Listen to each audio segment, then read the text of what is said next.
Direct and indirect assessment. Does it really matter? Let's take this particular case of a neighbor who has a son who's mentally ill, and that neighbor goes to a psychiatrist, fills out the forms, and based on the information on that forms, the psychiatrist treats the neighbor's son. That doesn't sound like good medical practice. And you wouldn't want to have that neighbor's son around having that type of treatment. Say you're looking for a bodyguard, and that bodyguard had all his books robbed from him. Would you trust those skills from that bodyguard? What if a ballet studio opens in your area and one of your kids wants to study in that ballet studio, and you find out that the ballet instructor learned everything from books, never took classes, never performed? Would you trust that ballet studio? Well, why are we trusting that what students are learning are being expressed well in pen and paper exams? You really want that neighbor's son to be examined by a doctor. You really want that bodyguard to master martial arts. And you really want that ballet instructor to have formal training and to have experience in performances. Well, you want to give your students situations where they have to practice that critical thinking, that creative thinking. So let's talk about direct assessment. What is it? Direct assessment looks at the actual samples of student works that are being produced in our academic programs, while indirect assessment looks at information through means other than the actual samples of student work. When we talk about direct assessment, we're talking about observation based on real world situations where students have to work out real problems. We're talking about observations of field work that they would experience. We're talking about internship performances where they have to work. We're talking about service learning where they're in the community actually taking what they've learned into practical experiences.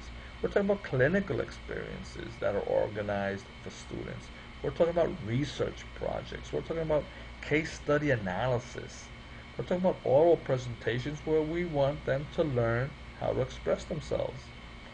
And when we talk about those areas where there's artistic content, we want them to have artistic performances. When we talk about indirect assessment, we're talking about those famous pencil and paper exams where they have to memorize and remember what to put on those exams. We're talking about surveys where they're asked if they're learning or not.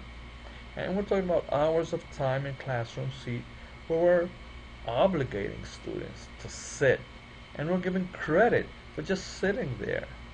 And we're punishing students for not sitting in our classrooms by taking away points and actually expelling them from our courses. What all this boils down to is a shift in our understanding of assessment. We're going from isolated facts and skills to a full range of knowledge, skills, and dispositions. We're going from memorization and the reproduction of facts to actual problem solving, investigating, reasoning, applying, and communicating. We're going from comparing performances against other students to comparing performances against established criteria and standards. We're going from scoring right and wrong answers to looking at the whole reasoning process of the students in their heads.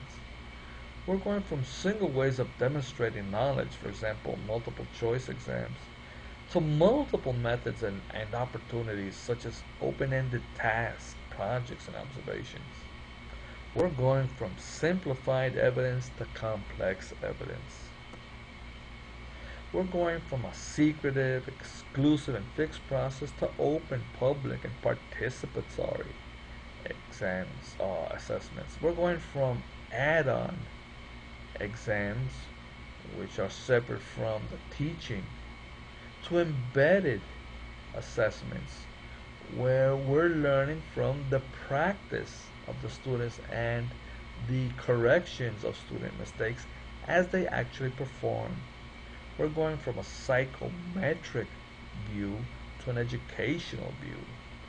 We're going from looking at students as objects of measurements to actual students benefiting from the feedback that we're giving them.